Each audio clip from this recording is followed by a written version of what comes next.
Si Ko ay isang kakaibang emo na mahilig gumala tuwing gabi. Sa isa sa kanyang mga lakad nakilala niya ang isang kakaibang vampira na babae na nag-aalok na gawin siyang vampira kung hahayaan niya itong sipsipin siya ngunit kailangan niyang umibig sa kanya o mamamatay siya sa isang taon. Noong gabing nakilala niya siya lumabas si Ko ng bahay para katawinin ang kanyang bayaning si Batman at bantayan ang Tokyo. Nahihirapan siyang makatulog at naisip na ang isang gabi sa bayan ay makakabuti sa kanya. Habang naglalakad sa buong lungsod ay naghanap siya online ng solusyon sa kanyang insomnia at sa ilang kadahilanan ang nakita lang niya ay payo na nagsasabi sa kanya na makipag-usap sa isang shrink o magpakalasing upang siya ay mahimatay. Maya-maya lang ay napadaan siya sa isang vending machine at dahil mas curious siya kaysa sa isang pusa nagpasya siyang bumili ng isang lata ng beer para makita kung ano ang lahat ng kaguluhan. Sa totoo lang natatakot siya na mahuli siya gayunpaman sumulong pa rin siya at sa sandaling itulak niya ang ilalim isang batang babae ang nagsalita sa tabi niya. Itinuro niya na mukhang wala pa itong sapat na gulang para uminom dahilan para matarante si Ko at subukang ipagtanggol ang sarili ngunit bawat salitang lumalabas sa kanyang bibig ay nagmumukha siyang guilty. Nang sinubukan niyang tumakbo hinawakan niya ang braso nito at tinanong kung sa palagay niya ay maniniwala siya sa ganoong kasinungalingan gayong hindi siya tanga at hindi rin kasing tanga ng ulo ng pamilya Simpsons. Halatang takot na numpa si Ko na hindi siya ang tipo ng bata na umiinom at tiniyak niya sa kanya na hindi niya ito sasabihin sa kanya dahil hindi siya snitch.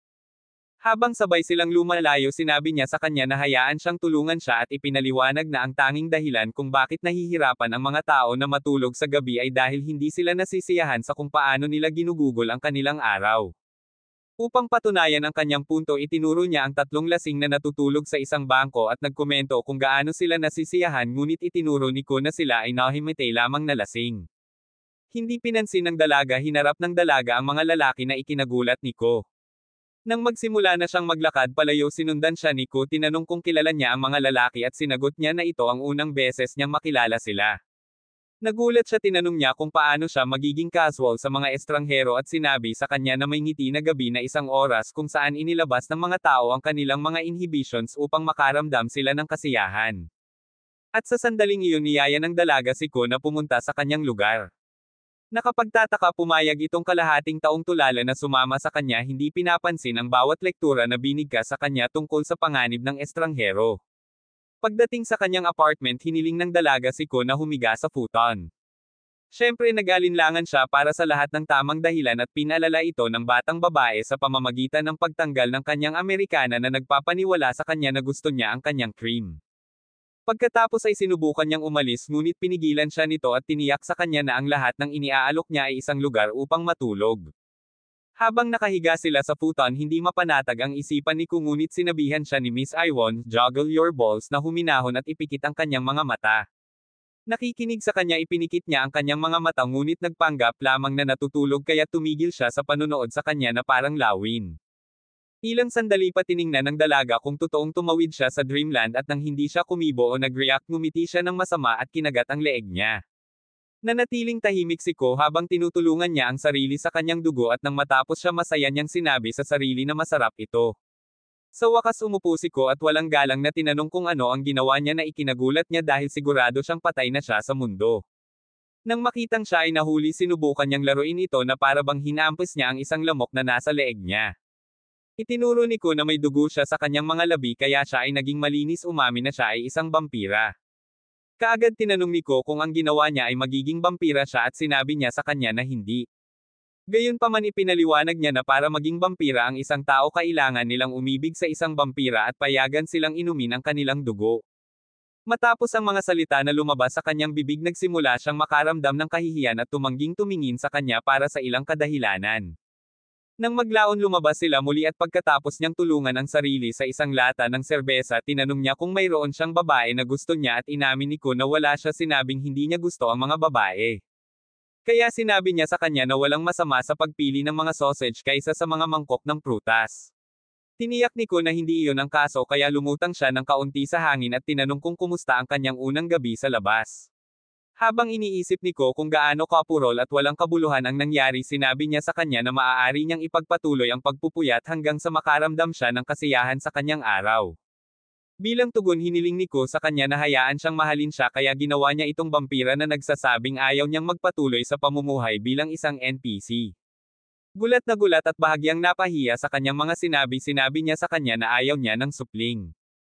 Gayunpaman sinabi niya na ang gusto niya ay ang kanyang dugo at kung siya ay umibig sa kanya hindi siya mananagot. Pagkatapos ay ipinakilala niya ang kanyang sarili bilang Nazuna at sinabi sa kanya na ang kanyang pangalan ay Ko. Nang sumunod na gabi muling sumilip si Ko ngunit sa pagkakataong ito ay hindi niya mahanap si Nazuna kaya naglakad-lakad siya umaasang makita siya kung saan. Matapos maghanap ng walang swerte nagpa siyang umikot pabalik sa kanyang lugar. Sa kanyang paglalakad napagtanto niya na kahit si Nazuna ay sumipsip ng kanyang dugo ng gabing iyon hindi siya magiging vampira dahil hindi pa siya nai-inlove dito. Tulad ng napagdesisyonan niyang hindi na niya kailangang makipagkita sa kanya tuwing lalabas siya dumapo si Nazuna sa poste ng kuryente sa tabi niya. Habang sinusubukan niyang magmukhang low budget na si Itachi napansin niyang nakatitig si Ko sa kanya kaya tumalon siya at binati siya. Ini sa kanyang casual na pagbati tinanong ni Ko kung nasaan siya buong gabi at ipinahayag na hinahanap siya nito na parang siya ang One Piece. Humingi ng paumanhin si Nazuna sa hindi sinasadyang pagmulto sa kanya at ipinaliwanag na siya ay puyat at tungkol sa paghahanap ng mga rando upang sipsipin ang kanilang dugo. Dahil dito sinabi niyang isa siyang walang hiyang kasangkapan sa bukid dahil mayroon na siyang walang limitasyong supply ng dugo mula nang pumayag itong maging human blood bank niya. Nagtalo si Nazuna na wala siyang ginawang mali at sinabing normal lang para sa mga vampira na uminom ng dugo mula sa sinuman kaya umatras si Ko. Pagkatapos ay sinabi niya sa kanya kung paano niya hinanap sa buong lungsod ang babae at sinabing ayaw na niyang maulit ito bago imungkahi na makipagpalitan sila ng mga kontak para matawagan niya ito sa susunod na magmiya siya. Bilang tugon isiniwalat ni Nazuna na wala siyang cellphone na ikinagulat niya. Nang tanungin niya kung bakit wala siya sa panahon ngayon sinabi niya sa kanya na ito ay dahil mas gusto niyang makipag-usap gamit ang mga kalapati na tagadala isang biro na hindi niya nakitang nakakatawa. Maya-maya ay naalala niya na may phone pala siya kaya nagpunta sila sa kanyang apartment at pagkatapos niyang hanapin ang Diyos ay alam niya kung gaano siya katagal naglabas ng cellphone na siguradong mas matanda si Ko kaysa sa kanyang lolo't lola. Sumangayon siya na ito ay isang cellphone pa rin at hiniling sa kanya na dalhin ito saan man siya magpunta para matawagan siya nito kapag siya ay lumabas ng bahay. Sinabi sa kanya ni Nazuna na hindi niya siya mababayaran upang ilog ang mabigat na ledrilyo sa paligid at sinabi rin na hindi siya makakakuha ng bago dahil siya ay masyadong matanda at pipi upang malaman kung paano sila nagtrabaho. Pagkatapos ay humiga siya sa kanyang futon sinabing pagod na siya sa paglipad sa paligid para maghanap ng merienda at inanyayahan si Ko na sumama sa kanya. Pagkatapos nitong humiga sa tabi niya hindi niya maiwasang makaramdam ng inis na naghahanap siya ng iba pang sisipsipan ng dugo. Naputol ang kanyang pag-iisip nang tanungin niya kung maaari siyang humigop kaya sinabi niya sa kanya na hindi niya kaya. Tinanong ni Nazuna kung bakit at ipinaliwanag niya na dahil hindi siya in love sa kanya hindi makatuwiran para sa kanya na kunin ang kanyang dugo kaya malaya siyang sumuso sa iba. Sa sandaling sinabi niya ito napagtanto niya na siya ay tila isang seloso na simp ngunit tumangging kilalanin ito. Nakonsensya inamin ni Nazuna na kanina pa niya ito hinahanap at nagsinungaling dahil nahihiya siya. Nang sabihin nito sa kanya na mahirap makahanap ng may dugong kasing sarap sa kanya hinailan ni Ko ang kanyang kwelyo sa isang tabi inilantad ang kanyang leeg kaya masaya siyang humigop. Makalipas ang ilang gabi habang nakaupo si Ko sa isang swing sa isang playground naliligaw ang isip niya nang makatanggap siya ng love letter. Masaya na sana ang iba na makakuha ng love confession pero exception si Ko dahil hindi naiintindihan ng siksikan na tulala ang konsepto ng pag-ibig kaya tinanggihan niya ang dalaga. Ang kanyang mga kaibigan ay bumaba sa kanya pagkatapos nito na tinawag siyang isang kalunos-lunos na duwag at sinasabing umaasa silang matuyo ang kanyang sausage dahil siya ay pipi sa pagtanggi sa kanilang kaibigan. Pagkatapos ng insidenteng iyon nawala ng interes si Ko sa anumang bagay na may kinalaman sa paaralan at tuluyang tumigil sa pagpunta. Maya-maya pa ay nagpakita na si Nazuna sa harapan niya. Pagkatapos niyang humingi ng tawad ipinakita niya sa kanya ang relong suot niya at tinanong niya kung ano ang silbi nito sa kanya. Ipinaliwanag ni Ko na ang relo ay isang transceiver na ikinatuwa niya at ipinagmamalaki niya na naisipan niyang dalhin ito. Sinabi niya sa kanya na gagamitin nila ang mga ito sa pakikipag-usap at pumayag siya na sinabing wala siyang pakialam hanggat maaari niyang paglaruan ito. Sinubukan ni Ko na sabihin sa kanya na hindi sila mga laruan ngunit biglang naalala na bumibili siya ng mga transceiver noong bata pa siya kaya nagtanong siya kung mayroon siyang mga kaibigan. Nagtalo si Ko na hindi siya isang hindi gustong taunan at sinabi sa kanya na itinago niya ang isa sa mga transceiver na binili niya noong bata pa siya sa kung saan ito matatagpuan. Pagbalik niya mamaya wala na ang transceiver. Gayunpaman hindi siya nakatanggap ng isang tawag at hindi rin sinubukan na tawagan ang tao dahil siya ay isang wimp kaya itinago niya ito at nakalimutan ang tungkol dito. Natawa si Nazuna matapos marinig ang kanyang kwento at lalo pang tumawa nang matuklasan niyang suot niya ang lumang transceiver. Maya-maya napagod siya kaya ibinigay ni Ko sa kanya ang transceiver na binili niya at iminungkahi na mag-test run sila na pumayag naman siya. Dahil ang saklaw ay 150 metro lumipad si Nazuna at nang siya ay 150 metro ang layo tinawag siya ni Ko sa kanyang transceiver. Sumagot si Nazuna at pagkatapos nilang pag-usapan ito ng ilang sandali pinalipad ni Nazuna si Ko sa paligid ng lungsod bago dumaong sa bubong ng kanyang paaralan. Sinabi sa kanya ni Ko na hindi pa siya pumapasok sa paaralan sa gabi at sinabing iba ang pakiramdam na tumugon siya na binago ng gabi ang pananaw ng isang tao. Matapos niyang sipsipin ang dugo nito at magkomento kung gaano kakulit na gawin nila iyon sa school grounds na pagtanto ni Ko na kahit gaano pa ka-potty-mouth si Nazuna lagi siyang napapahiya kapag pinag-uusapan ang tungkol sa pag-ibig at romansa. Naging dahilan ito upang maniwala siya na siya ay isang walang alam na birhen tulad niya kaya nagpasya siyang asarin siya sa pamamagitan ng pagtukoy sa kanya bilang Nazuna-chan. Gaya ng inaasahan napahiya siya at sinabihan siyang gamitin si San dahil hindi siya ganoong katingang kusinero. Hindi pinansin ni Ko ang kanyang mga salita tinanong ni Ko kung maaari silang maging magkaibigan at pumayag siya kahit na tinawag niya itong talunan dahil sa walang kaibigan. Maya-maya habang naglalakad pauwi si Ko ay tumunog ang kanyang lumang transceiver na ikinagulat niya at bago pa niya ito masagot isang batang babae na nakatayo sa kanyang likuran ang tumawag sa kanyang pangalan. Sa paraan ng pagtingin nito sa kanya halatang kilala nila ang isa't isa ngunit ang interesado siyang malaman ay kung bakit nasa kanya ang transceiver. Ang babae na ang pangalan ay Akira ay sumagot na itinatago niya ito mula noong ibinigay niya ito sa kanya taon na ang nakakaraan. Sa puntong iyon sigurado si Ko na nagdedelusyon ang dalaga dahil hindi niya ibinigay ang transceiver sa kanya. Sa kabutihang palad nilinaw niya ang mga bagay sa pamamagitan ng pagpapaliwanag na iniwan niya ang transceiver sa mailbox ng kanyang pamilya ngunit dahil hindi niya alam na hindi ito interventional naniniwala siyang ibinigay ito sa kanya. Ang dahilan kung bakit siya tumawag ng gabing iyon ay dahil nag-aalala siya tungkol sa kanya mula nang siya ay lumalaktaw sa pag-aaral. Hindi man lang niya inaasahang dadaan ito ngunit nagulat siya nang marinig niya itong tumunog habang naglalakad siya. Ang kanyang mga salita ay nagpaalala kay Ko noong elementarya siya nang dumating ang isang nakababatang Akira upang imbitahan siyang makipaglaro sa kanya at sa iba pang mga bata. Tinanggihan ni Ko ang kanyang imbitasyon at sinabing ayos lang siya sa kinaroroonan niya habang pinagmamasdan niya ang mga langgam na nagdadala ng mga patay na insekto sa kanilang kolonya. Sa halip na aitag siya bilang isang weirdo o isang freak sinamahan siya ni Akira upang obserbahan ang mga langgam at mula noong araw na iyon ay itinuring niya itong kaibigan. Sa kasalukuyan tinanong ni Ko si Akira kung bakit siya nakasuot ng uniforme sa paaralan. Sinabi niya sa kanya na papunta na siya sa paaralan ipinaliwanag na gusto niyang umalis ng bahay ng maaga at mamasyal bago magsimula ang paaralan. Hindi alam ni Ko kung paano sasabihin sa kanya na kakaiba ang ugali nito kaya sinabi na lang niya dito na pauwi na siya. Nakapagtataka hindi siya nagtanong at hiniling lamang na magkita silang muli kinabukasan ng sabay-sabay na sinabi niyang oo. Makalipas ang ilang gabi pagkatapos mapuno ni Nizuna ang malasang dugo ni Ko sinabi nito sa kanya na aalis na siya. Nang aasar na tinanong ni Nizuna kung palihim ba siyang makipagkita sa iba pa niyang babae at awkward na itinanggi ito ng tanggang tanga.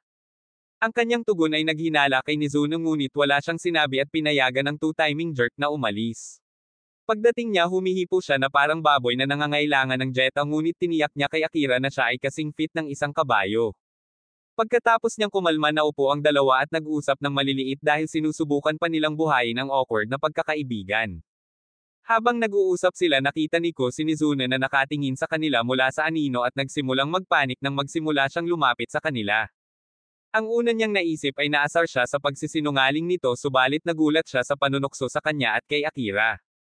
Nalilito tinanong ni Akira si Ko kung kilala niya si Nizuna at bago siya makasagot sinabi sa kanya ni Nizuna na magkaibigan sila ng mga benepisyo. Siyempre ipinapalagay niyang nag-workout sila sa tuwing magkikita sila ngunit nilinaw ng isang nahihiyang Nizuna na malayo sa romantikong relasyon ang kanilang relasyon. Upang patunayan ito kay Akira pinatayo niya si Ko at kinagat ang leeg nito kahit napilit itong pinipigilan sa pagsasabing hindi nararapat na gawin niya ito sa harap ni Akira. Nabigla hiniling ni Akira na malaman kung anong uri ng nilalang si Nizuna sa kabila ng kanyang mga aksyon na nilinaw kaya binabaybay ito ni Nizuna para sa kanya at sinabing siya ay isang bampira. Pagkatapos ay dinala niya silang dalawa sa isang bar at pagkatapos niyang order ng beer at umorder si Akira ng almusal tinanong ni Akira si Ko kung bakit niya pinapayagan si Mizuna na sipsipin ang kanyang dugo.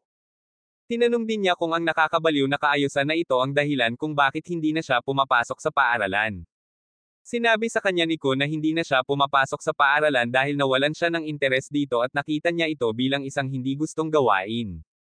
Sumangayon si Akira na ang paaralan ay idinisenyo upang sipsipin ang buhay ng isang tao ngunit sinabi na ito ay isang bagay na kailangan nilang dumalo at hiniling sa kanya na sumama sa kanya sa paaralan. Nang hindi tumugon si Ko nagsalita si Mizuna at sinabing si Akira ay isang kawili-wiling tao bago siya lumabas ng lugar nang hindi binabayaran ang kanyang bill. Nalilito kung bakit siya nagkaganyan humingi ng tawad si Ko kay Akira binayaran ang bill ni Mizuna at hinabol ang galit na vampira. Nang maabutin niya ito tinanong niya kung bakit siya nagagalit at sinabi niya sa kanya na hindi. Hindi siya naniwala sa kanya. Pinipilit pa niyang sabihin sa kanya kung ano ang nagpaikot sa kanyang panty pero mas lalo lang siyang nagalit. Tinawag niya itong mga pangalan na hindi angkop para sa publiko at lumipad ang mga ito na nagpahabol sa kanya. Sa kasamaang palad na wala siya sa paningin niya kaya naglakad siya sa paligid na umaasang mahanap siya. Sa kanyang paghahanap siya ay natapilok at nahulog at habang nililinis niya ang kanyang sarili ang kanyang mga mata ay napunta sa kanyang transceiver.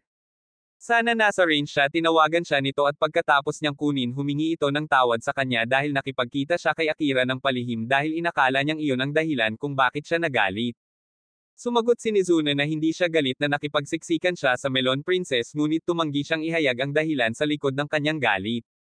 Palibhas ay walang kaalaman kung paano haharapin ang mga galit na babae muling humingi ng tawad si Ko at sinabi kay Mizuna na gusto niyang makipag-ayos sa kanya. Sa susunod na sandali ay lumitaw siya sa rehas ng tulay at ipinaliwanag na nakiliti siya dahil nag-aalangan itong sumagot kay Akira nang hilingin nitong bumalik sa paaralan kasama niya. Sinabi sa kanya ni Ko na ang kanyang pag-aalinlangan ay dahil hindi niya alam kung paano sasabihin kay Akira na hindi niya kailangan ng paaralan dahil gusto niya maging isang vampira. Sa pag-unawa sa kanyang kalagayan hindi umimik si Mizuna ngunit nang mapansin niyang may dugo ito sa kanyang mga labi tinanong niya kung ano ang nangyari. Resulta daw ito ng pagkahulog niya habang hinahanap siya at nagulat siya sa paghalik sa kanya para dilaan niya ang dugo at ipinaalala sa kanya kung gaano kasarap ang dugo nito para sa kanya. Nang sumunod na gabi pagkalabas ni Ko sa kanyang bahay nadatnan niya si Mizuna na nakaupo sa playground naghihintay sa kanya. Gayunpaman dahil nakaramdam pa rin siya ng awkward tungkol sa halik pinili niyang huwag lumapit sa kanya at nagpa siya na maglakad-lakad na parang isang nomad. Sa kasamaang palad ang kanyang isip ay sinaktan ng halik at sinabi sa kanyang sarili na ito ay hindi isang bagay na ginawa ng mga kaibigan. Iniisip niya kung ang reaksyon niya sa halik ay indikasyon na sa wakas ay in love na siya kay Mizuna ngunit bago pa siya makapagtapos nagpakita si Mizuna. Nagreklamo siya tungkol sa paghihintay niya sa kanya ngunit hindi pinansin ng bata ang kanyang mga reklamo at hiniling na kagatin siya. Walang iniisip ang kanyang kahilingan kinagat siya ni Mizuna at ininom ang kanyang dugo. Naging excited siya naniniwalang tapos na ang buhay niya bilang tao. Sa kasamaang palad ng humiwalay siya wala siyang naramdamang kakaiba kaya tinanong niya si Mizuna kung isa na ba siyang vampira at sinabi nitong hindi. Napagtanto kung bakit niya inakala na isa na siyang vampira ipinaliwanag ni Mizuna na ang naramdaman niya pagkatapos ng kanilang halikan ay pagnanasa at hindi pag-ibig. Napahiya si Ko matapos marinig na ang kanyang unang halik ay nagbigay sa kanya ng paninigas at sinisi si Mizuna sa panunokso sa kanya. Ibinunyag ni Mizuna na sa lahat ng mga taon ng kanyang pamumuhay siya ang unang taong nahalikan niya at idinagdag na normal para sa mga kaibigan na maghalikan. Samantala kagigising lang ni Sleeping Beauty mula sa hindi mapakali na pagkakaidlip at nang makita niyang gabi na nagpasya siyang lumabas. Ilang sandali pagkatapos niyang umalis ng bahay nakasalubong niya si Ko na nag-imbite sa kanya na mag-hangout kasama nila ni Mizuna hanggang umaga na tinanggap niya. Sa lugar ni Mizuna pinanood niya ang halos hamak na vampira at si Ko na naglalaro ng Street Fighter. Nang matalo si Ko nagreklamo siya at sinabing may kalamangan siya dahil naglaro siya ng 1,000 beses. Tumawa lang si Mizuna at sinabing natalo siya dahil mahina siya sa mga laro at tinanong si Akira kung gusto niyang makipaglaro sa kanya. Sinabi niya sa kanya na kapag nanalo siya hahalikan niya ito. Ngunit tinanggihan ni Akira ang kanyang alok kahit na iniisip niya kung karaniwan na ba para kina Ko at Mizuna na maghalikan sa kanilang mga laro. Kahit papaano hinubad ni Mizuna ang kanyang iniisip at sinabi kay Akira na madalas silang maghalikan ni Ko ngunit walang kondisyon. Gulat na gulat sa kanyang mga salita sinabi ni Akira kay Ko na kahit na sinusuportahan niya ang desisyon nito na lumayo sa paaralan nahihirapan siyang suportahan ang desisyon nito na makasama ang matagal nang nawawalang anak ni Dracula. Tiniyak sa kanila ni Mizuna na hindi romantiko ang mga dahilan ni Ko sa pakikipag-hangout sa kanya at pagkatapos ay nag-set up ng bagong laro na nilalaro niya habang nanunood sila. Maya-maya sinabi ni Mizuna kay Ko na handa na siya para sa kanyang merienda sa gabi na ikinagulat ni Akira nang banggitin niya na oras na para matulog. Sinubukan at nabigong ipaliwanag ni Ko na ang tanging ginawa nila ay ang pagtulog. Pinalala rin ni Mizuna nang sabihin niya na kasama si Akira sa paligid maaari silang magpatakbo ng tren kasama si Ko sa gitna. Habang nakahiga ang tatlo sa futon nakaramdam ng hiya si Akira at nagpasya siyang umalis ngunit sinabi sa kanya ni Mizuna na hindi niya magagawa dahil umuulan. Dahil walang pagpipilian bumalik siya sa tabi ni Ko at kinailangan niyang panoorin ang sarili ni Mizuna sa dugo ni Ko. Hindi pinansin ang mga protesta ni Ko dahil naisip ni Mizuna na magandang ideya na asarin siya sa harap ng kanyang kaibigan. Pagkatapos ay tinanong ni Akira kung ano ang pakikitungo at ipinaliwanag ito ni Mizuna bilang isang sitwasyon ng demand at supply.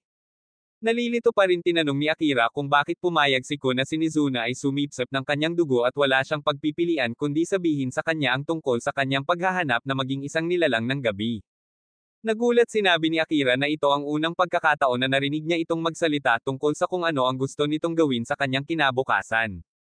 Pagkatapos ay tinanong niya kung bakit hindi pa siya vampira at ipinaliwanag niya ang kondisyon para maging isa. Halatang napahiya si Mizuna habang nagsasalita siya kaya kailangan din niyang ipaliwanag kung bakit ganoon. Sa sobrang kahihiyan sinabi ni Mizuna na matulog na sila kaya nahiga silang lahat. Masama ang pakiramdam ni Ko sa pananatili sa kanya doon kaya humingi siya ng tawad sa pagkaladkad sa kanyang nakakabaliw na nightlife. Ipinaliwanag niya na inimbitahan niya siya noong gabing iyon dahil gusto niyang makita niya na ayos lang siya at hindi na niya kailangang mag-alala pa tungkol sa kanya. Tinanong niya kung talagang nagsasaya siya at kinumpirman niya na siya nga kaya hindi na siya nagtanong ng anumang follow-up na tanong. Hindi nagtagal ay napansin niyang nakahalukip-kip ang mga braso nito sa dibdib nito dahil pinipilit nitong huwag hawakan kaya sinabihan niya itong magpahinga at ibaba ito. Pagkatapos niyang gawin ang hinihiling nito sinabi nito sa kanya na kahit maging vampira pa rin ito magiging kaibigan pa rin niya ito. Sinabi rin nito sa kanya na hindi siya titigil sa pagsisikap na ibalik siya sa paaralan dahil kahit ang mga vampira ay nangangailangan ng kaalaman. Nang matapos niyang sabihin sa kanya ang kanyang isip tumalikod siya at nakatulog kahit na ayaw niya. Makalipas ang ilang araw nagising si Mizuna mula sa pagkakaidlip at pagkatapos manood ng telebisyon saglit na inip siya at nagpas siyang tuklasin ang lungsod tulad ni Dora. Habang naglalakad siya napansin niya na lahat ng madaanan niya ay mukhang malungkot at iniisip kung lahat sila ay nakikipagkumpetensya upang makoronahan ang susunod na Panginoon ng Glum at kapahamakan. Naglalakad sa isang bench may nakita siyang pusa at nagpas siyang laruin ito dahil cute itong tingnan. Sa kasamaang palad ng hawakan niya ito natuklasan niya na ang pusa ay mas amoy kaysa sa isang basurahan. Dahil napunta ang amoy sa kanyang kamay nagpasya siyang pumunta sa isang paligan upang maglinis. Sa banyo ibinigay niya ang kanyang relo sa front desk at hiniling sa kanya na ipaalam sa kanya kapag nag-beep ang relo. Matapos iwanan ang pagtuturo na ito sa kanya naligo siya at medyo nainas nang hindi niya makita ang kanyang refleksyon sa salamin. Hindi niya nagustuhan na natigil siya sa mga hanggal na klise ng mga vampira na walang pagmumuni-muni at palihim na isinumpa ang mga Diyos ng plano para sa kanyang pananampalataya. Sa labas ng paligan tumunog ang kanyang relo at kukunin pa sana siya ng desk boy nang sumugod siya palabas at ipinagpalit ang relo sa kanya. Di nagtagal nakilala niya si Ko at napansin niyang iba ang hitsura nito dahil iniwan niya ang kanyang buhok. Ipinaliwanag ni Mizuna na naligo siya sa paligan upang magpalipas ng oras at sa sandaling marinig niya ang mga salitang iyon inihayag niya na gusto rin niyang kumuha ng isa. Sinabihan siya ni Mizuna na sasama siya dahil gusto niyang matapos ang kanyang paliligo na pinutol niya. Makalipas ang halos kalahating oras natapos na silang maligo at tinulungan ni Mizuna ang sarili sa dugo ni Ko. Gayunpaman siya ay hindi pangkaraniwang nauuhaw at sinipsip siya hanggang sa puntong nakaramdam siya ng panghihina. Nang humiwalay ito sa kanya sinabi nito sa kanya na kailangan niyang magpahinga at bilang swerte nakakita siya ng rest stop sa malapit. Iminungkahi niyang pumunta doon saglit para gumaling at agad namang pumayag si Mizuna na samahan siya. Hanggang sa nakakuha sila ng kwarto ay napagtanto niyang love motel pala ang lugar at nakaramdam siya ng hiya. Si Mizuna naman ay hindi naabala dito dahil masaya siyang tumetalon sa kama na parang batang mataas sa asukal. Sa lahat ng ito nawala sa pag-iisip si Ko kaya ibinalik siya ni Mizuna sa Earth sa pamamagitan ng pagtatanong kung ayos lang siya. Sinabi niya sa kanya na nakatanggap siya ng isang pahiwatig ng hindi naaangkop na mga pag-iisip na tumatakbo sa kanyang ulo habang pinapakain siya nito. Bago siya makasagot tinanong niya kung ang kanyang mga hitsura pagkatapos maligo ay nagpasigla at nalito muli sa kanya at tiniyak niya sa kanya na alam na niya ngayon na ang pagnanasa ay iba sa pag-ibig. Nang maglaon habang nakatayo sila sa kalye na nanunood ng mga tao nagtaka si Ko kung ilang tao ang sinipsip ni Mizuna ng dugo para malaman niya kung alin ang mas masarap. Gayunpaman nagpa siya siyang hindi niya gustong malaman kung ano ang bilang ng kanyang katawan. Sa susunod na sandali nakita ni Mizuna ang isang tao na dati niyang sinisipsip ng dugo ay nakuha ang atensyon ni Ko sa kanya. Nagulat dito sinabi sa kanya ni Ko na ang kanyang aksyon ay hindi sensitibo at doon napagtanto ni Mizuna na nagseselos siya. Sinubukan niyang bigyan ng katiyakan ito sa pagsasabing humihigop din siya ng dugo mula sa mga babae at idinagdag na mula nang makilala niya ito siya lang ang nag-iisa. Nagudyok ito sa kanya na tanungin kung mayroon ba siyang katulad niya noon na palagi niyang sinisipsip ng dugo at kinumpirma niya na hindi na nagtanong sa kanya kung naakit niya sila sa kanyang lugar sa ilalim ng pagkukunwari ng isang magandang oras ng pagpalakpak. Sinabihan siya ni Mizuna na huwag siyang ikumpara sa isang empleyado ng Red Light District at sinabi niyang dati siyang nagtatrabaho bilang isang profesional na cuddler. Nakasuot pala ito ng uniforme ng nurse at nag-alok ng cuddling services sa mga iniuwi niya. Itinuro ni Ko na ito ay pareho pa rin sa pagbibigay ng mga malikot na serbisyo ngunit ang matigas ang ulo na vampira ay iginiit na hindi ito at ipinakita sa kanya ang kanyang listahan ng presyo na nagtanong kung aling serbisyo ang gusto niya. Sinabi niya sa kanya na hindi niya kailangang magbayad para dito dahil siya ay mas mahirap kaysa sa isang daga ng imbornal kaya pinili niya ang kursong masahe. Nang matapos niya ang masahe sinubukan niyang tulungan ang sarili sa ilang dugo nito ngunit tumunog ang doorbell na nagpatigil sa kanyang mga plano. Mula sa silip ay nakita niyang isa itong customer naghahanap ng kanyang cuddle services kaya nakiusap siya kay Ko na asikasuhin siya dahil pagod na siya para magbigay ng isa pang massage course. Sinagot ni Ko ang pinto at dahil nagpapanggap siyang empleyado ng Mizuna sinabi niya sa babae na nagpapahinga ang kanyang amo gayunpaman ay niyaya niya ito at hiniling na maghintay sa silid ni Mizuna. Pagkatapos ay hinanap niya si Mizuna na sa kanyang sorpresa ay naglalaro ng mga video game at nang magreklamo siya sinabihan siya nito na huwag kunin ang kanyang panty. Mabuti raw na asikasuhin niya ang customer dahil magkakaroon siya ng pagkakataong mahawakan ang isang babae sa unang pagkakataon sa kanyang buhay. Ayon sa kanya ang pangalan ng babae ay Kesumi at siya ay isang overworked office worker na lubhang nangangailangan ng massage service. Dahil sa inis sa kanyang insinuation pinagalitan ni Ko si Mizuna at pinayuhan itong isara ang kanyang kahihiyan sa isang negosyo. Pagkatapos ay sinabi niya sa kanya na kung siya mismo ay hindi aasikaso sa customer hihilingin niya ang babae na umalis at sinabi niya sa kanya na huwag gawin ito na ipinapaliwanag na kailangan niya ang pera dahil ito ay sa pamamagitan ng trabahong ito na ikinabubuhay niya. Gayunpaman dahil halos lahat ng gabi niya kasama siya matagal na siyang hindi nagtrabaho at walang pera. Sinabi ni Ko na wala itong pakialam sa kanya kaya nagpakumbaba siya at nakiusap sa kanya na asikasuhin ang customer na ngako na babayaran niya ang halagang 2,000 yen. Para mas kumbansihin pa siya sinabihan niya ito na gagantimpalaan niya ito ng halik kaya pumayag ito. Maya-maya bumalik siya sa silid kung saan naghihintay si Kesumi nagbihis ng damit ng isang lalaking nurse at sinabi sa kanya na siya ang magpapamasahe sa kanya. Nagulat si Kesumi sa biglaang pagbabago ng kanyang pag-uugali mula sa pagiging mahiyain tungo sa pagiging bastos at iniisip kung magandang ideya na hayaan siyang gawin ito. Sa huli pinayagan siya nito at habang nagmamasahe si Ko ang naiisip niya lang ay ang pera at halik na ibibigay sa kanya ni Mizuna kapag tapos na siya. Habang sinusubukan niyang kumbansihin ang kanyang sarili na hindi siya interesado sa alinman sa mga bagay na iyon tinanong ni Kesumi kung bakit siya nagtatrabaho doon at sinabi niya sa kanya na ito ay dahil kailangan niya ng pera. Ipinaliwanag niya na huminto siya sa pag-aaral at dahil nahihirapan siyang matulog sa gabi nagsimula siyang lumabas at nagustuhan ang pakiramdam na ibinibigay sa kanya ng nightlife. Sinabi sa kanya ni Kesumi na nakaka-relate siya sa pakiramdam na iyon dahil ganoon din ang nararamdaman niya noong bata pa siya at lumabas para bumili ng isang bagay. Bukod pa rito sinabi niya na nais niyang ma-enjoy muli ang pakiramdam na iyon at ipinahayag na nakaramdam siya ng pagod sa kanyang trabaho. Masaya raw ito ngunit ang kinaiinisan niya ay ang katotohanang kailangan niyang makipagtulungan sa iba para magawa ito. At ang pinakamasama kailangan niyang magpanggap na gusto niya ang mga ito at nagsasaya sa kanila. Bigla siyang umiyak at sinabing ayaw na niyang bumalik sa trabaho kinabukasan dahil hindi na niya kaya. Hindi alam ni Ko kung paano siya aaliwin pero buti na lang napigilan ng kanyang telepono ang tila walang katapusang paghikbi. Nang hindi tumitingin sa telepono alam ni Kesumi na ang kanyang amo ang tumatawag kaya sinabi niya kay Ko na kailangan niyang bumalik sa opisina na ikinagulat niya dahil alam niyang lampas na ito sa mga oras ng pagsasara. Ipinaliwanag ni Kesumi na karaniwan para sa kanya na tatawagan siya pabalik sa opisina sa mga katawa-tawang oras at sinabing kapag tumanggi siyang pumunta ay malalagay siya sa problema.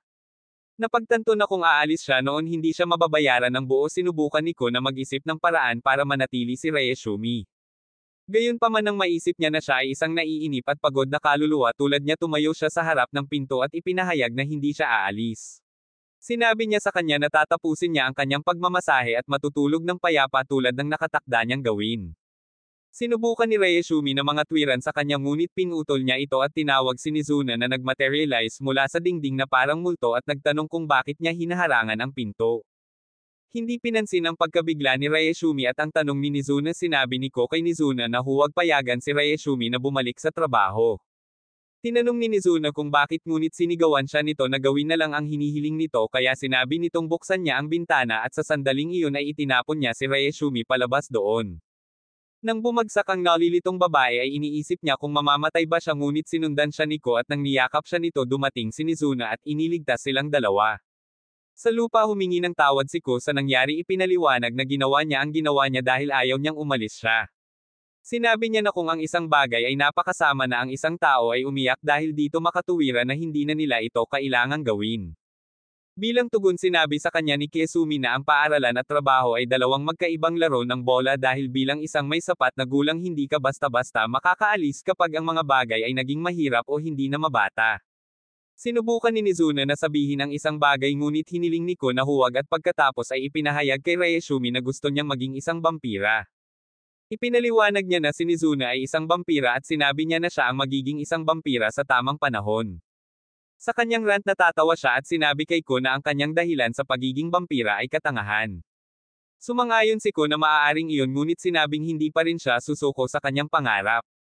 Dahil naglakad siya papunta sa gitna ng kalye sumama sa kanya si Kesumi at sinabing naaalala niya ang pakiramdam niya noon nang maranasan niya ang nightlife. Sa kasamaang palad hindi niya ito ma-enjoy dahil may mga responsibilidad siya isa na rito ang kanyang trabaho na kailangan niyang balikan. Bago umalis binati niya si Ko ng swerte sa kanyang pagpupunyagi at sinabing gusto rin niya nangako si Ko na kapag naging vampira siya ay babalingin niya ito na ikinagulat ni Nizuna na hindi inaasahan na gagawa siya ng ganoong katapang na pahayag.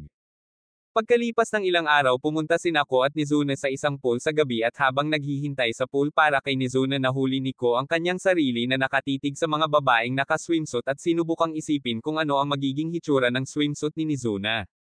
Noon lang nagpakita si Nizuna na nakasuot ng normal na damit at nang tanungin niya kung nasaan ang kanyang swimsuit sinabi niya sa kanya na nasa ilalim ito ng kanyang damit. She then excused herself to get drink and after she walk away nagtaka si Ko sa sarili niya kung bakit mas nakakapukaw ng pansin ang makita siya sa kasuotang iyon kaysa karaniwan. Hindi nagtagal ay nalaman niyang hindi lang siya ang nag-iisip na si Nizuna ay mukhang mainit sa kanyang suot dahil narinig niya ang dalawang lalaki na malakas na pinag-uusapan ang kanyang hitsura. Sa kanyang pagbabalik sinubukan ng dalawa pang lalaki na hampasin si Nizuna at tinanggihan niya ang mga ito at sinabing may kasama siya. Gayunpaman nang mapansin niyang pinapanood sila ni Ko sinabi niya sa mga lalaki na sasama siya sa kanila para lang asarin siya. Sa sumunod na sandali nagpakita si Ko at hinayla siya palayo na parang nagseselos na nobyo. Dahil wala siya sa mood umalis sila sa pool at habang naglalakad sila sa kanya tinanong ni Nizuna kung naiinis siya sa kanya. Sinabi nito sa kanya na masama ang loob niya sa mga taong nagsasalita tungkol sa kanya at sa mga nagtangkang manakit sa kanya. Sa halip na asarin siya sa pagiging seloso tinanong ni Nizuna kung interesado pa ba siya sa paglangoy at pagkatapos ay hinawakan siya habang lumilipad. Mula sa langit ipinakita niya sa kanya ang pool ng kanyang paaralan at binitawan siya. Pagkatapos niyang mapunta sa tubig sumama siya sa kanya at nagkomento siya kung gaano kitikot ang mahulog mula sa taas na iyon ngunit sinabi sa kanya ni Nizuna na ito ay isang masayang karanasan. Pagkatapos ay humingi siya ng paumanhin sa panunokso sa kanya ngunit tiniyak sa kanya ni Ko na napatawad na ang lahat kaya nagpatuloy siya sa pagsipsip ng dugo nito. Pagkalipas ng mga araw nagmamadaling humanap ng takip si Ko nang biglang umulan at habang nakatayo siya roon napansin niya ang isang batang babae na tinamaan. Tinalikuran ng dalaga ang lalaki at saka kinawayan si Ko na ikinagulat niya ngunit nadobol ang pagkagulat niya nang lumapit ang dalaga para kausapin siya. Tinanong niya kung ano ang palagay niya sa random sleazebag na nagyaya sa kanya na lumabas at hayaang maunawaan ni Ko na inalok siya nito ng pera para lang masabi niya ang oo sa kanya. Tinanong ni Ko kung naiinis ba siya sa alok ng lalaki at sinabi niya sa kanya na hindi idinagdag na siya ay talagang naghihintay na matamaan. Ayon sa kanya kadalasan ay ginagawa niya ito kapag naiinip siya. Gayunpaman hindi siya kailanman nagsabi ng oo sa sinuman. Sa halip na magtaka kung bakit niya sinasabi sa kanya ang lahat ng ito ipinagpalagay na lamang ni Ko na siya ay katulad niya isang kapwa manliligaw ng gabi na nag-e-enjoy sa kanyang kakaibang paraan. Nang magsimulang maglakad ang batang babae sinundan siya nito at sinabi nito sa kanya na hindi siya nasisiyahan sa buhay kamakailan na nag-udyok kay Ko na tingnan siya bilang isang kamag-anak na espiritu. Tiniyak niya rito na magiging maayos ang lahat at niyakap siya ng dalaga para magpasalamat. Gayunpaman nagulat siya kay Ko sa pagsasabi ng kanyang pangalan at hindi lang iyon nabunyag na isa siyang vampira. Nang malapit na niya itong kagatin si Mizuna ay lumusab na parang Superman at pinutol ang braso ng dalaga sinabihan itong umatras sa kanyang biktima. Nang muling idikit ng babae ang kanyang braso sinabi niya kay Mizuna na curious siya sa kanyang larwang lalaki dahil pinag-uusapan na ito ng lahat. Sinabi niya na kailangang baligtarin siya ni Mizuna at kung hindi niya gagawin iyon kailangan niyang ipadala siya sa kanyang masayang paraan patungo sa kabilang buhay dahil alam niya ang kanilang sikreto.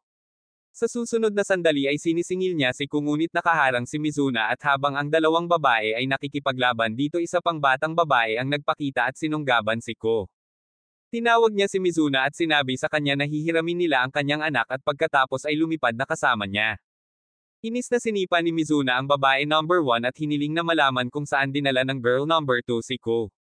Samantala dumating si girl number 2 at Ko sa isang lugar kung saan naghihintay ang tatlong babae at nang makita nila si Ko nagkomento sila kung gaano siya kabata.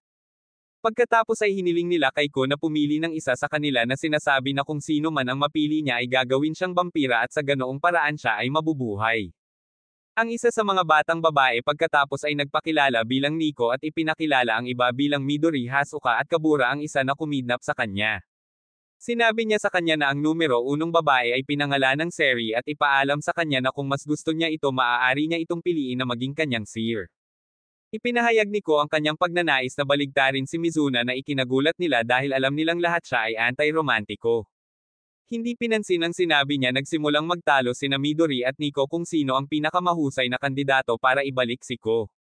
Sa ibang lugar sinabi ni Seri kay Mizuna na kung hindi niya gagawing vampira si Ko malalagay siya sa panganib at tiniyak niya sa kanya na ibabalik niya ito.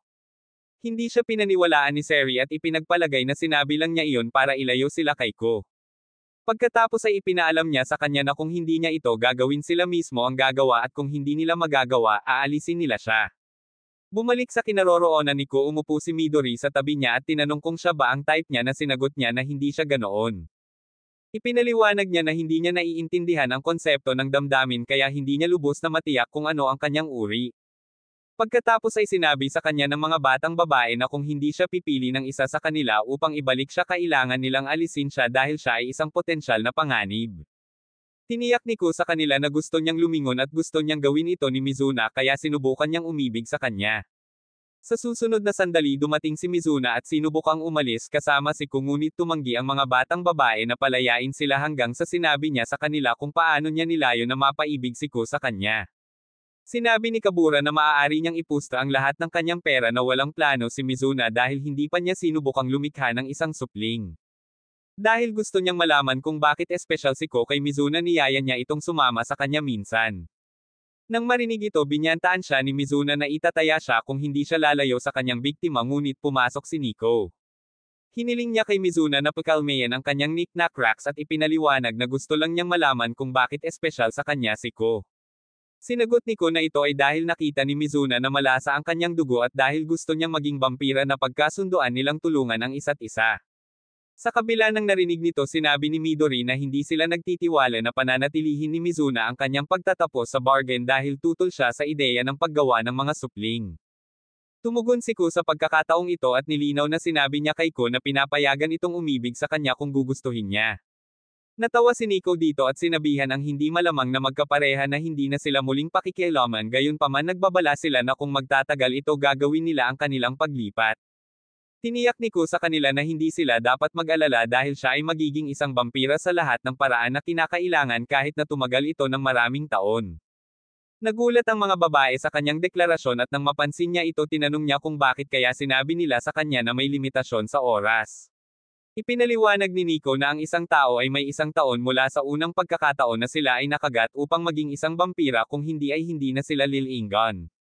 Nagulat sa paghahayag na ito humarap si Ko kay Mizuna at bigla niyang sinabi sa kanya na nakalimutan niyang sabihin sa kanya iyon. Ilang sandali pa habang nagsasaya ang mga babae biglang naalala ni Mizuna na hindi pa pala niya na ibibigay kay Ko ang kanyang reward para sa masahe na ibinigay niya kay Kizumi. Bago pa makapag-react si Ko hinalikan siya nito. Nagulat ang lahat at nang matapos siya umalis siya kasama niya na parang wala siyang ginawang mali. Kinaumagahan nang dumating si Akira sa paaralan nabangga niya ang isang batang lalaki na nagngangalang Mahiro na natutulog sa tuktok ng hagdan. Humingi ng paumanhin si Mahiro sa pagharang sa daan at ipinaliwanag na nakatulog siya sa hagdan pagkatapos niyang magsaya sa gabi. Tinanong ni Akira kung bakit siya nagpalipas ng gabi sa labas at inamin ng bata na ito ay dahil sa taong gusto niya na nagsasabi na ang tao ay makakasama lamang sa kanya sa gabi. Ang unang pumasok sa isip ni Akira pagkatapos niyang marinig ito ay ang bata ay naging sugar mommy. Gayunpaman umaasa siya na ang tinatawag na MILF ay hindi vampira at nang tanungin niya si Mahiro tungkol dito hindi niya alam kung ano ang sinasabi nito. Hindi pinansin ang kanyang kakaibang tanong tinanong niya kung papasok si Ko sa paaralan sa araw na iyon at sumagot siya na hindi siya pupunta. Ibinaba ang paksasabay silang naglakad papunta sa kanilang mga klase at bago humiwalay si Mahiro kay Akira hiniling niya sa kanya na ipaalam kay Ka na nag-aalala ito sa kanya. Naglakad si Akira papunta sa kanyang klase at pagdating niya doon naalala niya ang araw na pinapanood nila ni Ka ang mga ants na ginagawa ang kanilang mga bagay. Sinubukan sana ni Mahiro na sumama sa kanila ngunit dahil hindi siya gaanong interesado sa mga langgam niyaya niya si Ka na makipaglaro sa kanila ng basketball. Tinanggihan ni Ka ang alok sinabing hindi siya marunong maglaro ngunit si Mahiro ay matyaga at nangako na ituro sa kanya ang mga pangunahing kaalaman. Kinagabihan sinubukan ni Ka na umarte na parang hindi niya kilala si Suri nang lapitan siya ng dalaga ngunit naudlot ang pagtatangka niyang tumakbo nang mahuli siya nito. Sinabi niya sa kanya na narinig niya mula sa iba na ang kanyang dugo ay masarap at gusto niyang malaman kung ito ay totoo na mas ikinatakot niya. Sa kalaunan kumalma si Ko at habang sila ni Sari ay nakatayong nag-uusap sinabi niya sa kanya na hindi niya alam kung paano mag-iibigan. Nang malaman niyang humihingi siya ng payo sa pag-ibig natuwa si Sari at tiniyak sa kanya ng nagpakilalang Cupid na alam niya ang pinakamahusay na paraan para magkalapit ang isang lalaki at isang babae. Di nagtagal pagkatapos nito pumunta si Ko sa lugar ni Nazuna para anyayahan siyang makipag-date ngunit tinanggihan niya ito at piniling maglaro ng mga video game sa halip. Para makuha ang atensyon niya ay pinatay niya ang laro niya na ikinainis ni Nazuna ngunit sinabi niya sa kanya na maaari niyang ituloy ito mamaya at walang choice si Nazuna kundi tanggapin ito kahit na naiinis pa rin siya. Nanood sila ng sine pero lumakas ang inis ni Nazuna dahil rom-com movie ang napili ni Ko kaya nang magreklamo ito humingi ito ng tawad at umalis na sila. Kasunod ng mga planong isinulat ni Sari para sa kanya dinala niya si Nazuna sa isang kafe. Sinubukan niyang pag-usapan ang tungkol sa pelikulang pinanood nila na nag-udyok kay Nazuna na tanungin kung may nagbenta ng katawa-tawang ideya sa pakikipag-date sa kanya. Binabalaan siya ni Sari na huwag sabihin kay Nesuna na siya ang nagbigay sa kanya ng ideya dahil kinasusuklaman siya ni Nesuna. Noon lang napansin ni Nesuna ang piraso ng papel at pagkatapos niyang kunin ito mula sa kanya at basahin na pagtanto niyang si Sari ang nasa likod ng lahat. Gayunpaman nagpasya siyang umuwi sa halip na magsimula ng isang pagtatalo dahil nakita niyang nakakainip ang buong bagay. Nang maglaon pagkatapos maglaro ng ilang sandali na gutom si Nesuna at nang makita niya ang listahang kinuha niya kay Ko hinanap niya ito. Nang makita niya siya sa bahay tinanong niya kung interesado ba siyang gawin ang huling bahagi ng listahan na isang dinner date kung saan matatanaw ang lungsod. Habang lumilipad sila sa lungsod sinabi niya sa kanya na hindi niya naiintindihan ang konsepto ng mga petsa. Gayunpaman gusto niyang gawin nila ang mga bagay na lagi nilang ginagawa dahil naisip niyang masaya ang mga ito.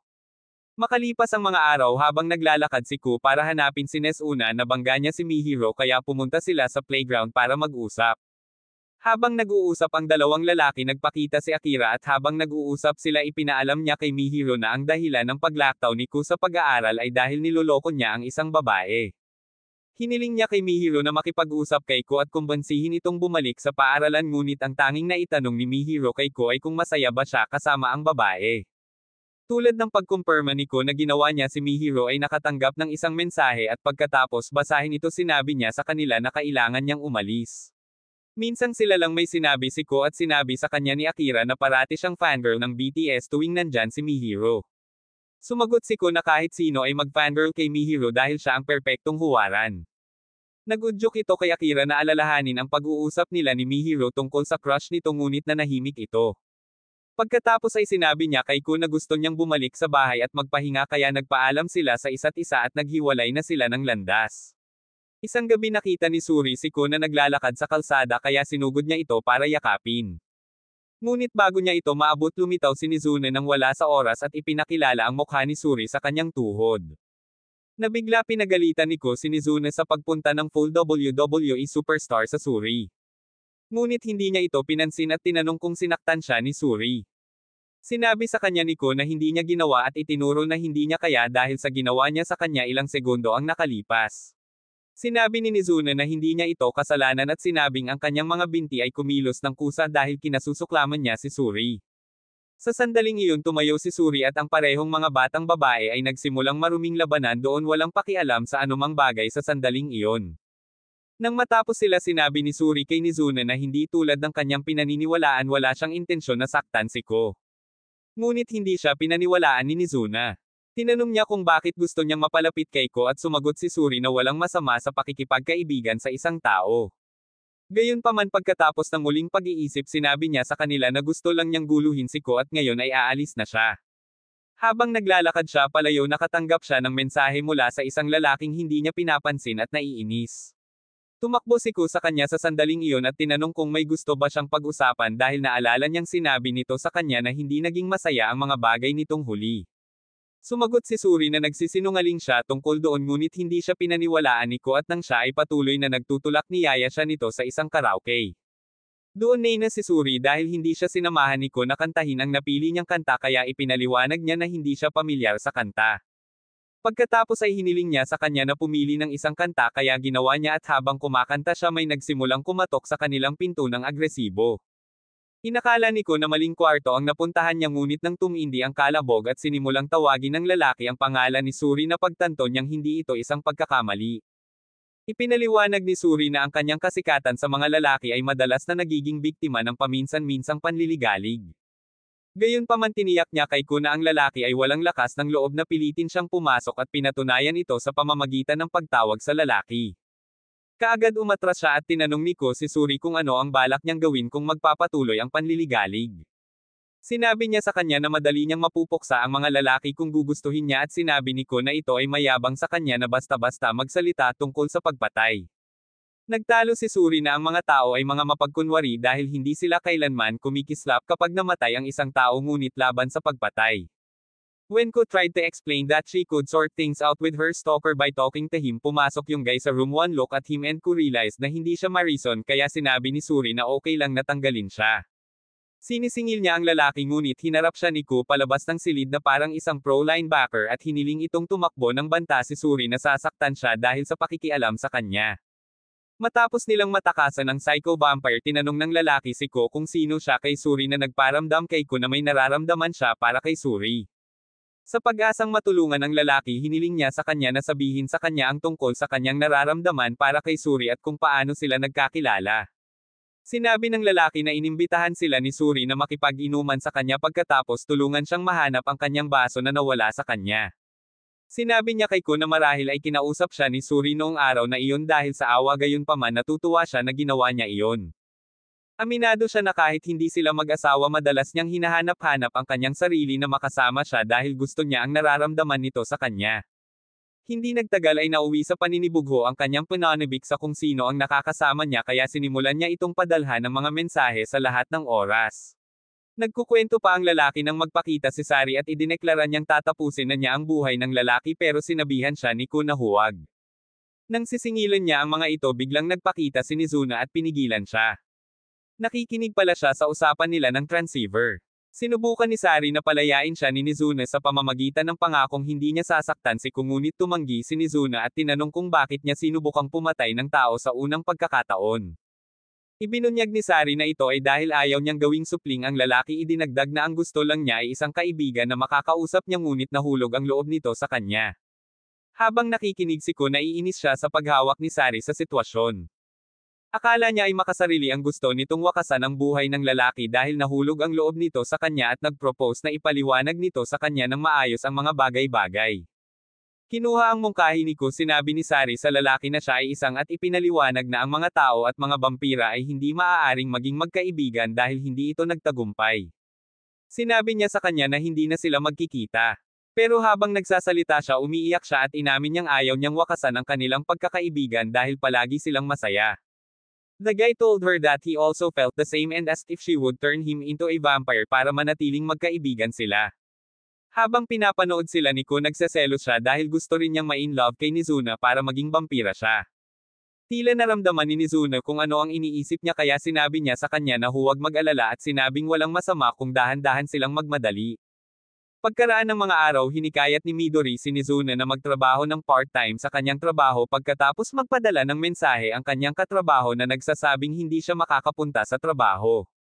Para matulungan si Nizuna na maging pamilyar sa pagtatrabaho sa kafe, iminungkahi ni Midori na magsanay sila at hiniling kay Ko na kumilos bilang customer. Nang pumasok si Ko sa kafe, tinanggap siya ni Midori, tinawag siyang master ngunit nang sinubukan ni Nizuna na tanggapin siya, nakalimutan niya ang kanyang mga linya. Inis nitong si Midori na naging dahilan upang masira ang pagkatao niya sa harap ng ibang mga customer.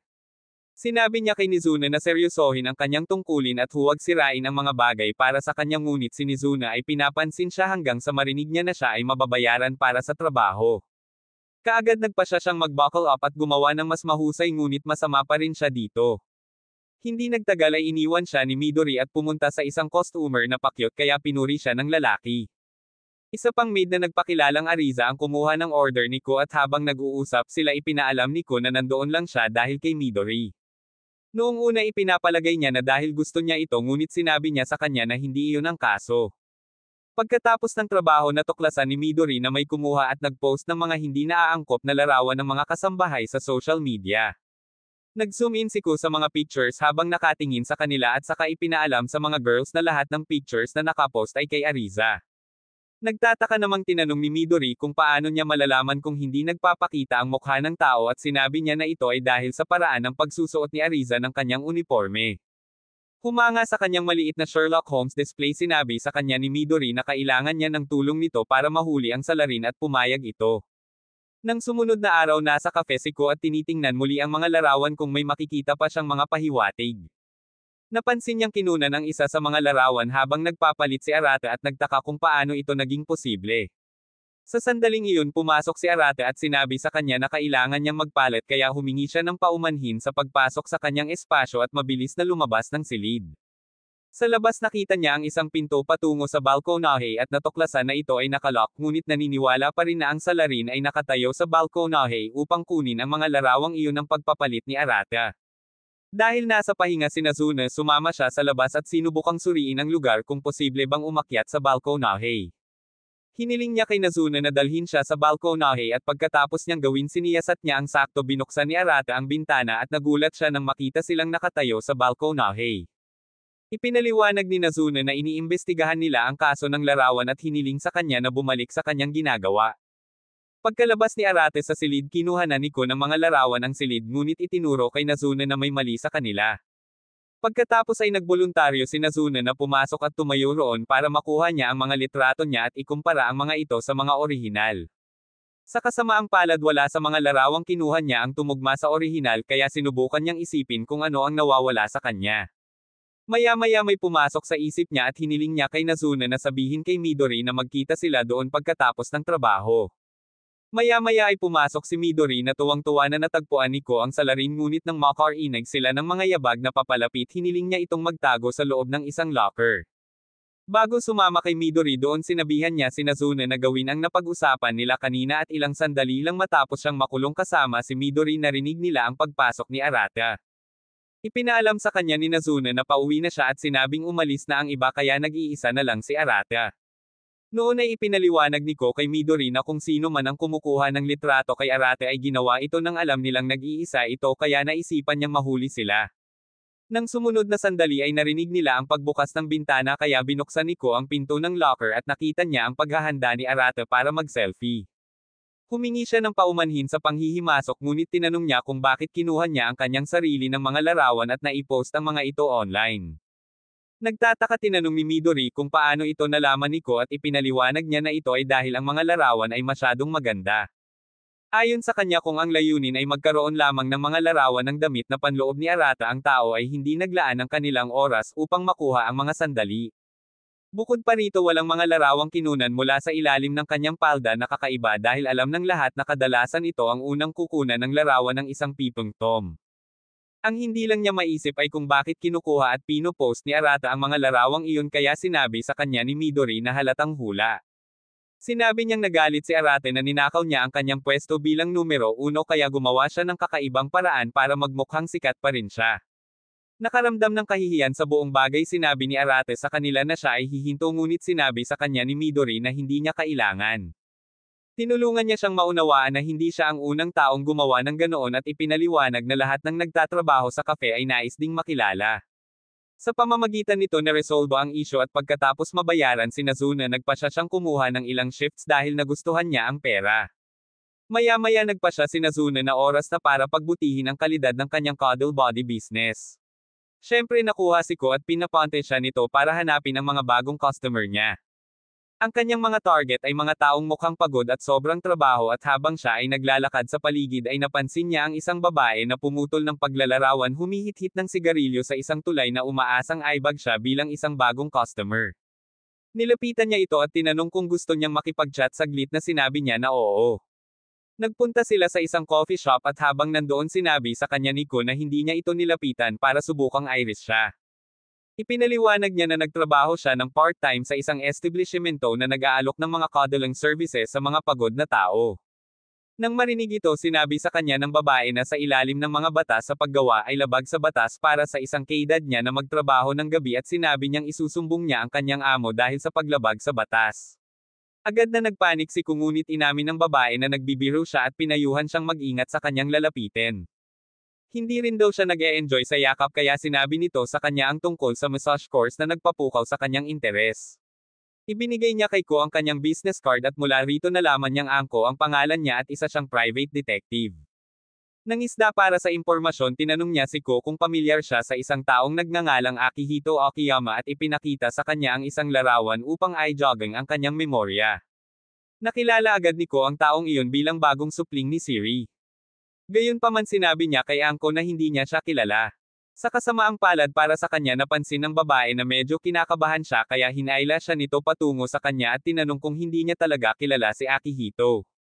Nanumpa si Ko na hindi kaya tiningnan niya ang kanyang pulso kung nagsisinungaling siya o hindi at nang makuha niya ang kanyang sagot binitawan niya ito. Binayaran niya ang mga inumin ngunit nag-iwan ng dagdag na pera para kay Ko na hinihiling sa kanya na tawagan siya kung may narinig siyang anumang bagay tungkol kay Akihito. Kinabukasan pumasok sa paaralan sina Mihiruko at Akira dahil gusto ni Mihiro na masaya silang magkasama tulad ng mga nakaraang araw. Habang naglalakad sila sa lugar sinabi ni Mihiro sa kanila ang tungkol sa alamat ng Haring Fu Panda. Paumanhin ang alamat ng 7 misteryo ng paaralan. Ang pinakasikat ay pinaniniwalaang nagmumulto sa banyo. Kaya pinapasok ni Mihiro si Akira sa banyo para kumpirmahin kung totoo ito. Sinubukan ni Akira na tawagan si Hanako at nabigla siya nang sumagot si Mihiro sa kanyang mga tawag gamit ang boses ng babae. Matapos ang insidente sa banyo lumipat ang tatlo upang i-verify ang iba pang mga misteryo at nagsaya habang ginagawa ito. Ang huling misteryo ay kinasasangkutan ng isang guro na pinaniniwalaang lumitaw sa paaralan tuwing gabi pagkatapos niyang mawala sa paaralan ilang taon na ang nakakaraan. Hindi naniwala si Nako at Akira sa kwento ngunit kinumbinsi sila ni Mihiro na samahan siya upang i-verify ito. Nang makarating sila sa silid-aralan ay nawala na raw ang lalaki may nakita silang isang lalaking nakatayo sa gitna nito. Matapos tanungin kung bakit gabing-gabi na sila sa school bigla na lang sinunggaban ng lalaki si Akira. Mabilis na kumilos si Mihiro na sinubukang hilahin ang lalaki mula kay Akira ngunit nanatiling hindi gumagalaw si Ku tulad ng isang estatwa. Ito ay dahil nalaman niyang vampira ang lalaki. Maya-maya ay gumalaw siya at hinampas ng upuan ang lalaki kaya napilitan itong pakawalan si Akira kaya binalaan sila ng lalaki na tumakbo bago pa maging masama. Sa susunod na sandali nagpakita si Angko at inalok ang lalaki ng kanyang leeg kaya sinugod siya nito upang kagatin ngunit ilang sandali lang ay humiwalay siya sinabing masama ang lasa niya. Pagkatapos ay sinabi ni Angko na hinanap niya siya sa loob ng 10 taon at pagkatapos na sipsipin niya ang kanyang dugo na titiyak niyang hindi siya nakakakain ng maayos dahil naging vampira siya. Tinanong ni Ko kung bakit ganoon at sinagot ni Angko na ito ay dahil ayaw niyang maging vampira. Kinumpirma ng lalaki ang kanyang mga salita, sinabing nalinlang siya upang maging isa. Matapos marinig ito, ipinangako ni Angko na hahayaan siyang mamatay bilang isang tao bago pilitin ang isang singsing na pilak sa kanyang kamay at sinabi sa kanya na huwag bitawan. Habang nagsasalita siya, sumikat ang araw at naging alabok ang lalaki sa harap ng kanilang mga mata, kaya sinabi niya sa mga bata na ang nawawalang guro mula sa 10 taon na ang nakakaraan ay patay na. Pagkatapos ay ipinakilala niya ang kanyang sarili kina Mihiro at Akira. Pagkatapos ay ipinaalam niya sa trio na ang kanyang trabaho ay mag-imbestiga sa mga kaso kung saan nawala ang mga tao dahil sa mga vampira. Tinanong ni Ko kung bakit niya hinayaang mamatay ang guro at sumagot siya na ito ay dahil ayaw nitong mamuhay ng ganoon. Sinabi niya na nahirapan siya sa loob ng 10 taon na hindi alam o naiintindihan kung ano siya, kaya tama lang na hayaan siyang mamatay na buo pa rin ang kanyang pagkatao. Tiniyak niya kay Ko na wala siyang alam tungkol sa mga vampira at sinabi niyang hindi siya papayag na makamit niya ang kanyang hanggal na pangarap na maging vampira. Noong gabing iyon nang bisitahin ni Ko si Mizuna, niyakap niya ito at tinulungan ang sarili sa dugo nito. Ngunit ang pagkilos na ito ay nagpaalala sa kanya ng guro, kaya itinulak niya ito palayo. Nalilito, tinanong ni Mizuna kung ano ang problema, kaya sinabi niya sa kanya ang tungkol sa guro at kung paano siya nawala ng kontrol sa kanyang mga paghihimok ng dugo. Sinabi sa kanya ni Mizuna na nawalan ng kontrol ang lalaki dahil nagugutom siya, kaya tinanong niya kung nawalan ba siya ng kontrol noon. Kinumpirma niya na hindi niya ginawa at nangako na hindi siya mag-aalala tungkol sa pagkawala ng kanyang kontrol.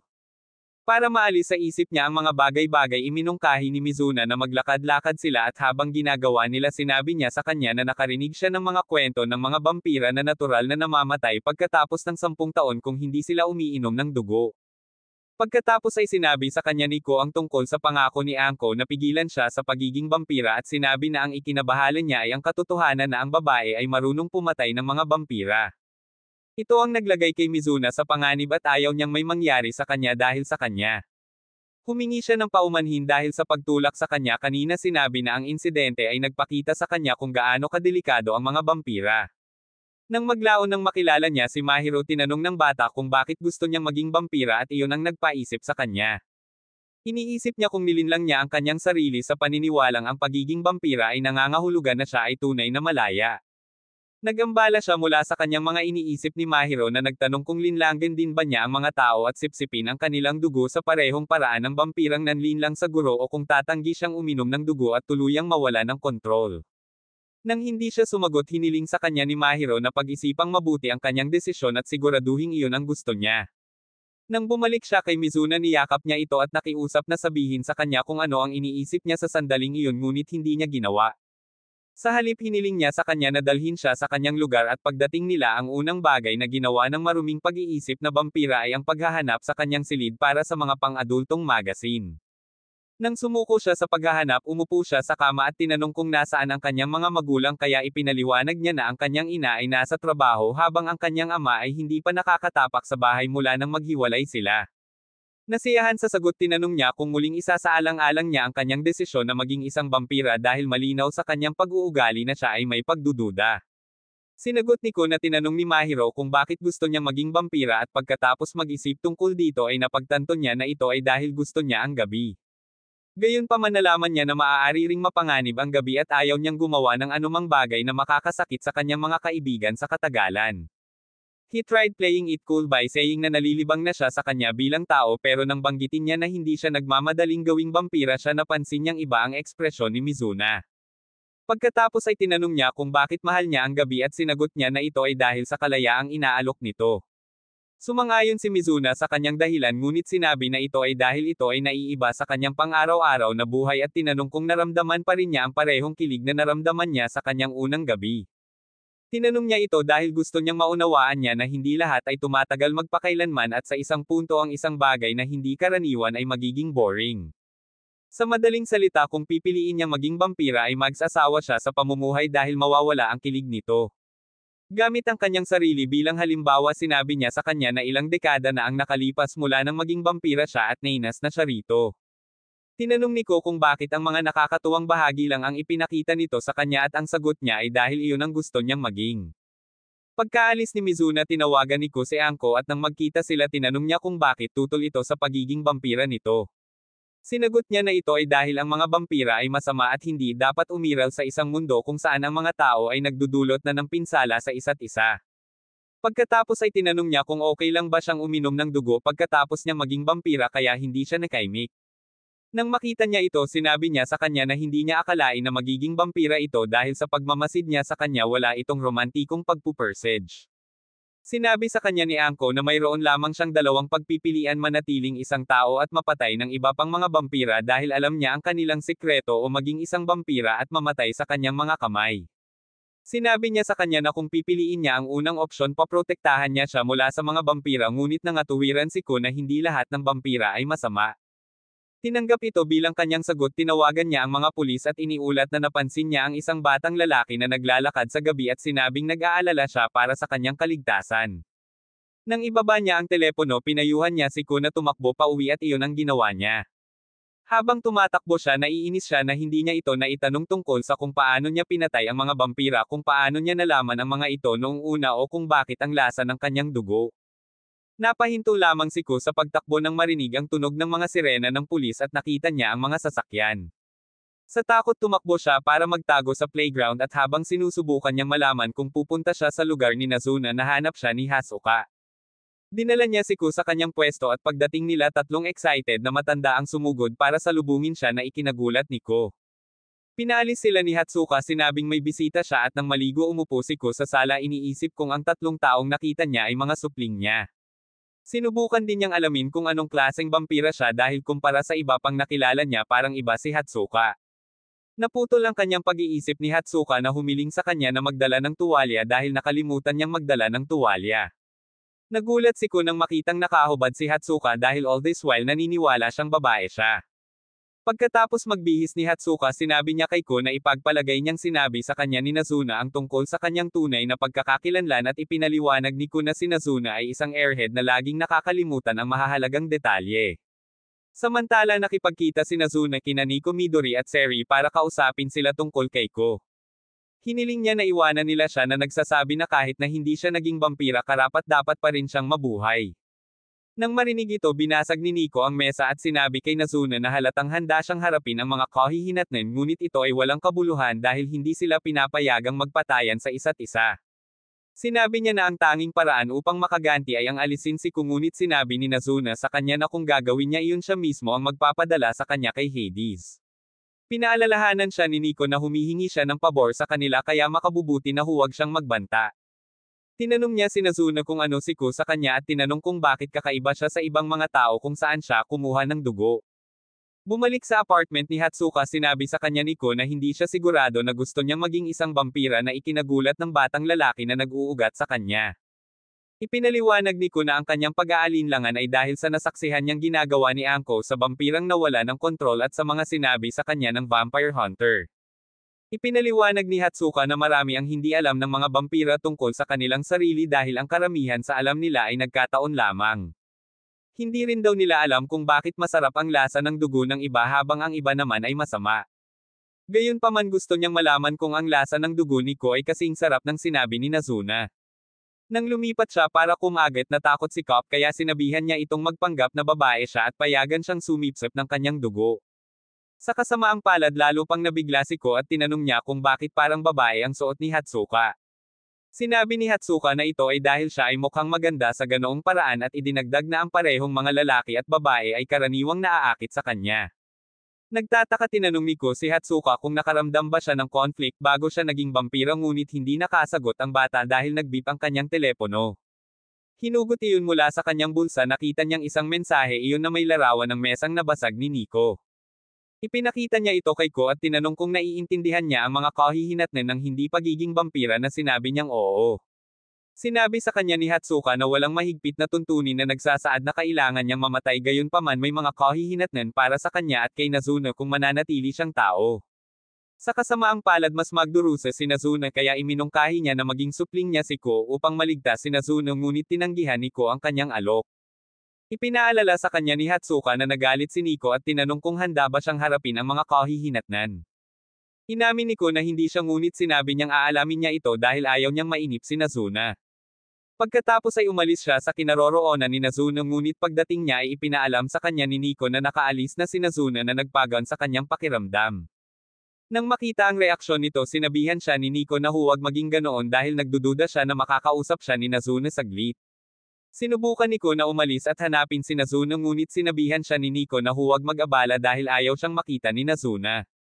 Inis na sinabi ni Nico kay Nico na tumahimik at sinabing kahit ayaw siyang makita ni Nazuna gusto niya itong makita.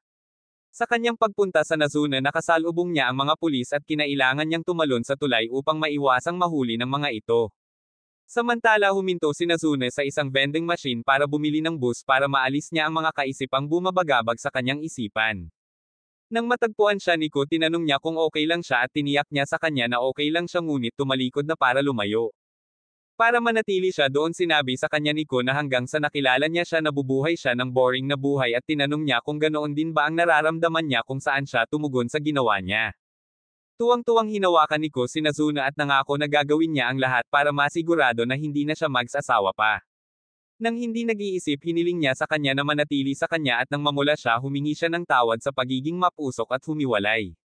Nakatalikod ito sa kanya sinabi niyang natutuwa siyang hindi siya nasaktan at bago pa siya makapagsalita hinaila siya nito papunta sa kanya at hinalikan. Iyon lang para sa video ngayong araw.